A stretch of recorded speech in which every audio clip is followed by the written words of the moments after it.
Entrepreneurship in itself, if you think about it, is not about buying a better car. Okay, and you'll buy a house and then a bigger house. And then what? I mean, it's all about contributing to the world.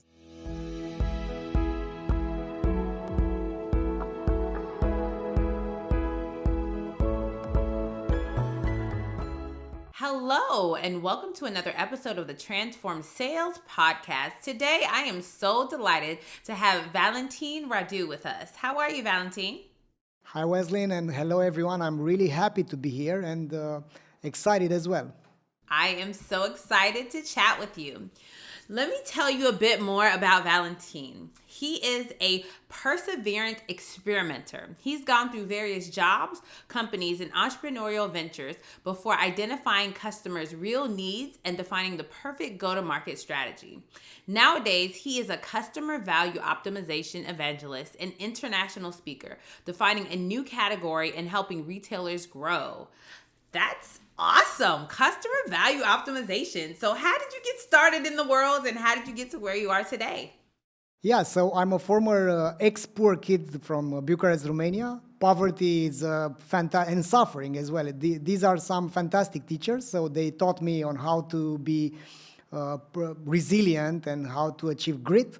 So I've founded 4 companies so far, and in the last 4 years I've been impressed and obsessed with the customer lifetime value. This is a North Star metric in retail, and few are the companies that get it right. So thanks to my company, which is a software as a service provider to retailers from all over the world, I've learned that many companies disregard customer lifetime value, even though this is the sure highway to profit.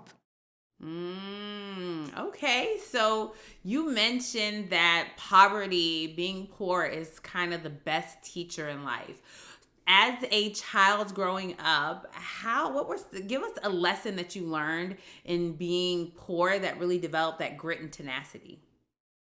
Oh yeah, of course. So basically, I hated to go to university. So I've studied at the Polytechnic Institute, and I haven't got enough money to buy a pretzel, right? So basically, I had to wake up every day to get the tramway, to get 1 hour and 20 minutes through cold.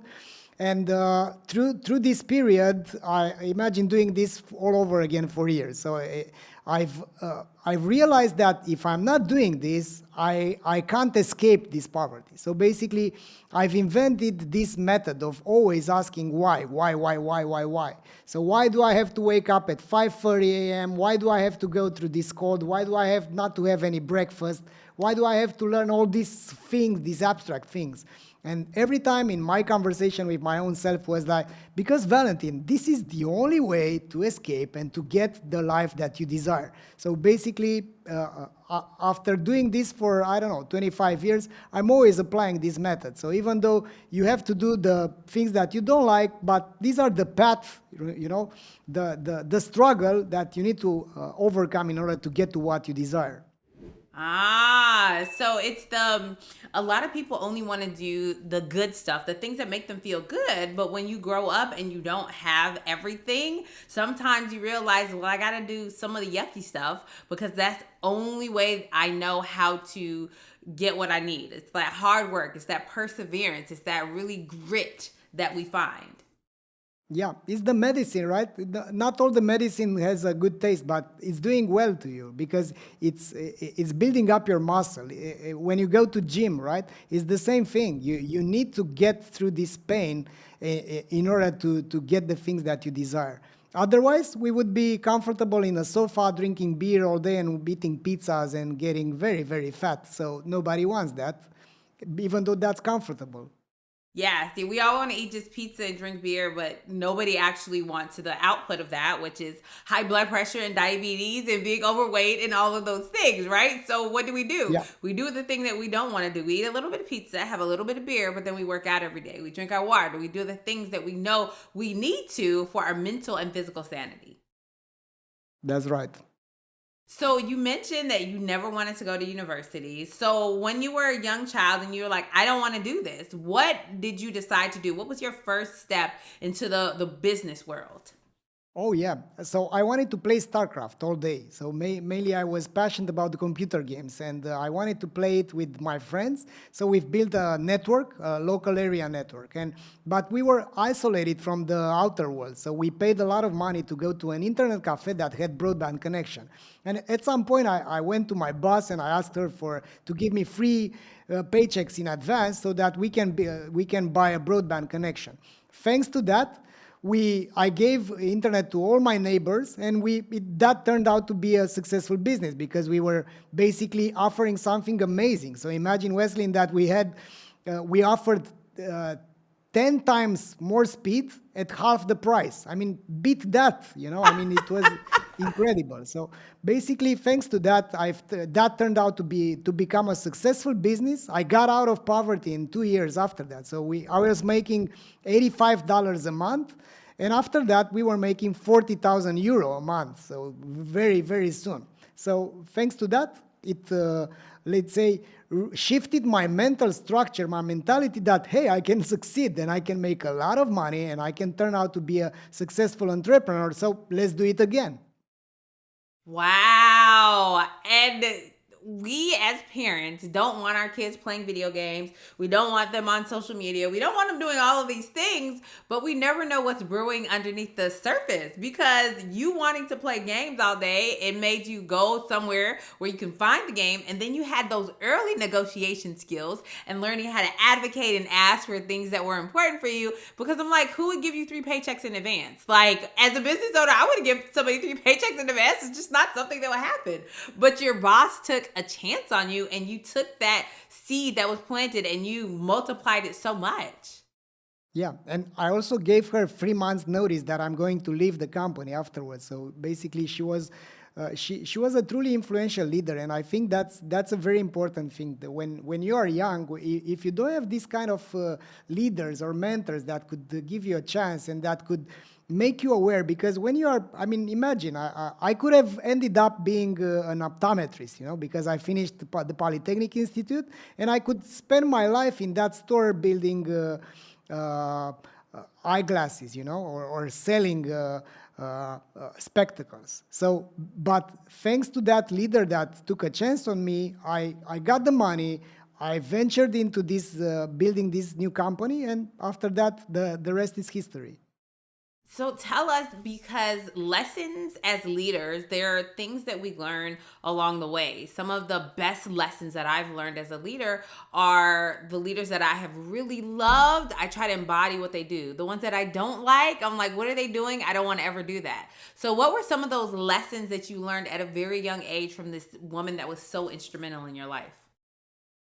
Oh yeah, so one story which I think it worth sharing is that we had this important client. So basically, I had to sell him some lenses which were very expensive, and I was still an intern, let's say. So basically, I was at the beginning of my career, but it was the vacation time, so the senior person that was supposed to be there wasn't there, and I called my boss and I told her I'm afraid to do this because those were really expensive eyeglasses, and she said, you're going to do it, and if you're not going to do it, at least you learn something very important out of it. So I had this trust from her. I built this, it all went amazing. The customer came, and when I adjusted the eyeglasses, they broke. So basically, that they needed to wait 3 more weeks because those lenses were really special and they were produced in Japan. So I was feeling like shit, that important customer was there. But anyways, so he had to leave. He called my boss. I called my boss afterwards, and she was actually laughing at me and said, you know what? So what have you learned out of this? I mean, she made it feel like everything is not about the outcome, the results themselves, but my journey, my learning journey, because she knew that I'm going to pay back on this. So basically what I've learned is to be kind to the people that you give a chance to, because it's not always about the numbers. It's also about the emotions, and it's also about the learning journey that you are into as a leader, and your people, your employees are as well. So that was an amazing lesson because it allowed me to understand that, hey, it's not the end of the world if you are going to make mistakes, and it's okay to make mistakes because those are the steps towards not making any mistake and being an amazing and performant employee. Wow, that is such an amazing story. I always tell my employees, it's okay to fail, but it's not okay to feel the same way twice, because our job as leaders is sometimes we have to let people tumble a little bit. If we're always there to catch them, if we always pick them up every single time they fall, then they'll never learn. But when they do something and they make a mistake, they're like, oh my gosh, what did I do? And then they have to figure out how to remedy the situation. And us as leaders, we're there to say, okay, now let me walk you through this. What did you learn? It's never going to happen again. Yeah, that's right.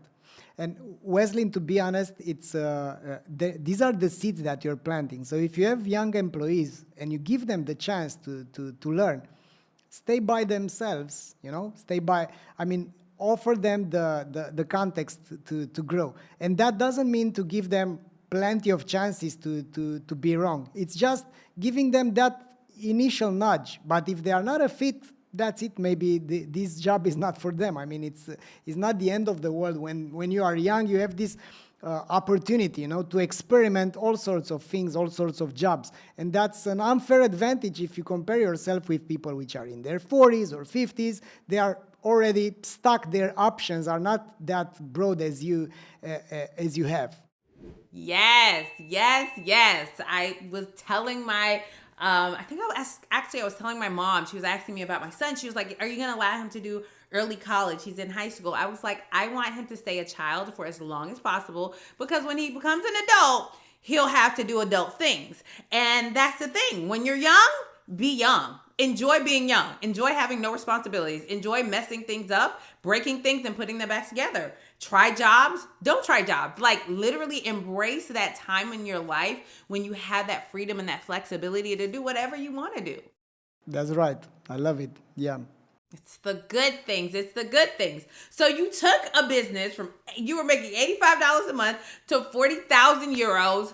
How did you go from there to really creating this empire and to what you're doing today? Yeah, so after that, I've invested all my money into a web development agency, lost everything, hired a lot of people. The B2B game was way different than the B2C game. So I thought that people will queue in front of my door, to buy this kind of services. That was not a good hypothesis. And by the way, we are all as entrepreneurs, as leaders, as managers, we are always hallucinating about how the future is going to look like. The caveat is to do this, to dream about things, to hallucinate about outstanding realities, but then adjust as fast as you can. So after losing all this money and all these years, I identified a great opportunity with one of my clients, which was very, very small. And I identified that he was in the online insurance space. And there weren't any players back in 2006. There was only the insurance companies, but there were not aggregators that could allow you to see what's your code from different insurance companies online. And I teamed up with that guy, and we ended up having after 6 years, we became the market leader here in online insurance, and we got 250,000 customers, 40 million in turnover, sold that company, and I decided to go on the global arena. Because one thing that I want to share, Wesley, as well, is that you as an individual, as a person, you have a, let's say, narrative about how the future is going to look like. But few are the people which are actually writing down the story of their lives, how they want to unfold in the future.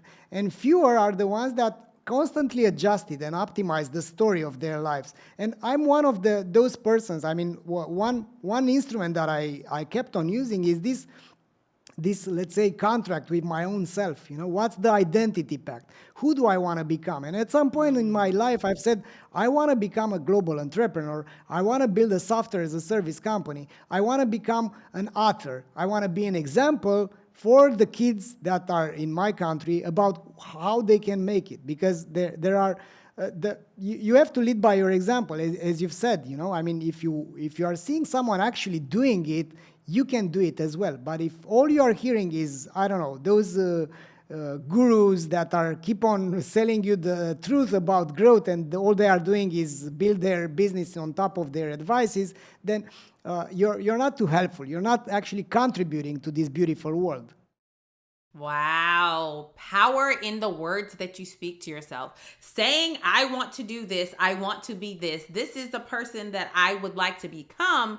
What happens is you start saying it out loud to yourself, and you start saying it out loud to other people, and you hold yourself accountable, and other people start holding you accountable, and you start walking like that. If you say, I want to be a published author, you start operating and acting like you are a published author. You show up places saying, yes, I have a book coming out. And people are like, when? And you're like, I'm not sure yet. I know I have a book coming out. And what you said is betting on yourself. I get so irritated with all the gurus, and I say they sell the wow, not how. So they're like, this is what works for me. This is why it's so amazing. I'm an overnight success that took 15 years, but you know I'm an overnight success. Watch this 3-hour course and you too will become an overnight success. And then people get so disenfranchised because they're like, but it's not working. And then they give up, right? And so having people out there who are giving sound advice on how to become successful is so rare. Yep. And it's, I think the next generations are not going to buy into this, let's say, so-called advices. And I mean, hopefully they will have this wisdom already to spot fraud from the beginning. And we are all, I mean, I feel myself responsible for what I'm passing through the next generations. Because to be honest, Wesley, when I was a kid, I thought that the adults had everything figured out. But then I realized, you know what? They don't. I mean, they don't know how to raise their kids. They don't know how to build companies. They don't know how to handle and organize states and politics and whatever. There's a mess out there. And I think we have to do what it takes for our kids to be wiser and not to, I don't know, to suffer like we used to do. And I think that's the whole idea. I mean, entrepreneurship in itself, if you think about it, is not about buying a better car. Okay, and you'll buy a house and then a bigger house. And then what? I mean, it's all about contributing to the world. So as an entrepreneur, I see that providing the paths and the means on how to become wealthy and how to become healthy in your mind, I think those are the shortcuts that I have to pass over. So I think it's time for more and more people to realize that this is all about, it's about helping the other ones which are not in better conditions as maybe you are at this moment. Someone helped lift us up. Someone mentored us. Someone gave us a chance. And I believe it is our responsibility as business owners, as leaders, to reach back and pull someone else up, right? Because we didn't get here on our own. And once people start realizing and they remove the ego from it and you didn't get here alone. So why not help the next generation? Why not help somebody who's within your generation, but they're still struggling? Like helping people, that is what I feel like we are called to do on this earth. That's right. So you said you wanted to build a software as a service company. Tell us about the software as a service company that you built. Yeah, so back in 2014, after learning let's say the principles of growth without just throwing money on ads, I've understood the power of conversion rate. So how many of your visitors are actually buying from your e-commerce? And after selling that company, I've built a software exactly that allowed companies to do exactly this, to test their website, to change the messaging, to change the images in order to persuade customers and to convince them to buy from them. After that, we got thousands of websites using our software. We've raised money back in 2016, and now we've decided to go further. So after realizing that it's not only about acquiring customers that never come back, it's about acquiring customers that do come back and advocate for you. They become your brand evangelist. However, this type of principles to improve customer lifetime value were not anywhere, I mean, we've decided we are looking at a lot of companies which are teaching us, like Google and Facebook. They are teaching us a lot of things about acquiring customers, but nobody is taking care about keeping customers happy, providing them based on their expectations and stuff like that. So that's why we've pivoted and we've built another software on top of our organization around customer segmentation and customer value optimization. So since then, in 2021, we've launched an academy around customer value optimization. We've built the software, the methodology, and now we are training other agencies and individuals on how to use these kind of principles. And in the near future, in September, I'm going to launch my book around customer lifetime value optimization. So basically, that's where we are.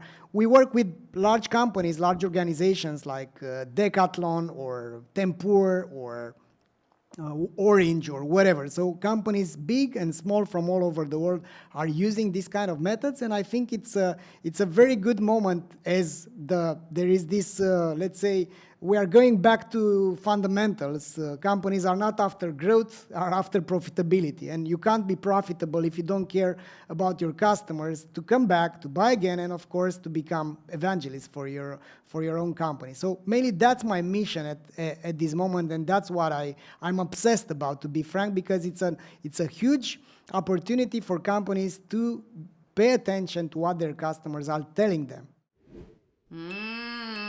That's so good. A lot, because most people are so focused on, I like to say, the very top of the funnel, the attraction. I want to get them. I want to get them. I want to get them. But then you get them, and are you converting them, like you said? And now you converted them. They bought one thing. But what we want raving fans. We want people who are telling other people about how great your product or your service is. We want people to buy things over and over again. And you're right. So many people are focused on getting the new people. But what are you doing to retain your existing customers? How are you making sure they're happy? How are you making sure they buy more? So the average value of one person is much higher, so you spend less money to acquire new customers.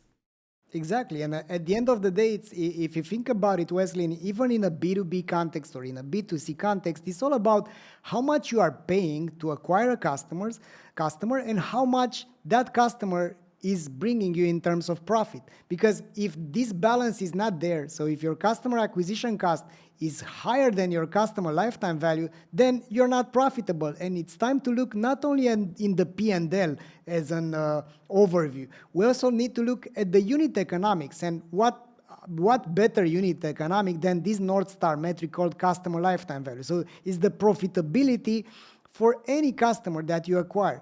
Improve that, and you are improving the entire business. Customer lifetime value. It is key. Like, when we are tracking metrics and we're tracking key performance indicators within our organization, that is one that so many people don't even think about. But if you don't look at, first of all, how much does it cost to acquire a customer? So literally, how much are you spending on ads? How much are you spending on going to trade shows, in-person stuff? What are your sales, inside sales, SDRs doing? All the way to, okay, now I have the customer. How much does it cost to service them? Like, that is a full cost. That is a full customer acquisition cost. And now that customer that took me X number of dollars to acquire, how many times over am I turning that over? Is it a 2X return? Is it a 3X return? Is it a 0.5 return, right? And so when you start thinking about those numbers, you figure out where, as an organization, where to actually put to double down on your investment to getting more customers, or focus on reinvigorating your existing ones. Yeah, and if you break down this lifetime value by the channel, by the city, location, by the products that they first bought, then you realize where to go next, how to allocate your budget, on which channels, on what products, with what kind of strategies have you attracted the most valuable customers. And that's how you grow. So if you are small, it's about picking up your battles. If you are large, so if you're a large organization, you want to prevent customers from churning, right? So let's presume that you're a very large organization and you have thousands of employees. You want to know what's the lifetime value by the employee, what's the satisfaction level of the customers from all your employees, from all the cities. So basically what we are building right now is we provide this type of clarity at all the levels of the organization. So if you are the CEO, you can see everything. If you are the country manager, or if you are a store manager, or whatever where you are in the organization, you can see how you are doing, how valuable are your customers, and how happy are your customers. Because blending these two together gives you the clarity that you need in order to make the decisions to perform better. That's so good. And you mentioned September, which is the absolute best month of the year. It is my birthday month, so it's going to be a fantastic month. You are releasing a book in September. Tell us more about that book. Yeah, so this book is called The CLV Revolution. I have it right here already. So basically, it has 265 pages of all the method, yeah? All that I've learned in the past 17 years in this e-commerce game, it's right here, right? So basically, I've spent something like 16 months in total to put all my thoughts together, to give the processes, what is the methods, how to ask your customers, how to find your best customers, how to do the research, how to identify, how to do this analysis on them. And then what kind of initiatives do you need to do from the acquisition to onboarding, to prevention, to reactivation, to loyalty. So all of those methods are in here. And I think it's a great book as I'm getting feedback from other experts, friends, influencers in this space. My mission is to turn this into a Bible for any company that wants to improve lifetime value. Yeah, I want to be the best book on this subject that has ever been written. The authority on customer lifetime value. I love it. I love it. I love it. So if you are a person that is focused on e-commerce and maybe you're like, I don't even know what e-commerce is, you should definitely buy the book. You should definitely do some research. And anybody who is selling anything online, your customer lifetime value, and even if you're selling things offline, it is a really important metric, and it is a really important concept that you should understand. So what is the official release date in September? Yeah, 20th of September. That's when it's going to be. That is my birthday. You're releasing it on my birthday. This is my gift for you. Oh, look at this. You are releasing the book on my birthday. Awesome. That is so exciting. Yeah, and of course, you're going to receive it on your mail prior to that date, hopefully. All the way from Bucharest, Romania. Yeah. Yes. That is so awesome. And do you have a free gift that I know your book is coming out. Is there anything that you want to share with the listeners as a gift? Yeah. Sure. So basically, if you're listening to this podcast, you can go to theclvrevolution.com. You can read the first chapter for free, and you can also have access to 9 tools that you can apply right away in your business. So basically, all the 9 tools that are going to be included in this book, you already have access to them if you go to theclvrevolution.com. Awesome. Well, Valentin, this has been a fantastic conversation. I love chatting with you, learning about your humble beginnings to how you have sold companies and now you're releasing your book. Thank you so much for sharing your time, your talent, and your expertise with our listeners. Thanks as well, Wesley, for giving me this opportunity. And for everyone listening out there, congrats, because you are getting better by listening to this podcast. Yes. 1% better each and every day. That is what we strive for at the Transform Sales Podcast. Enjoy the rest of your day. See you next time.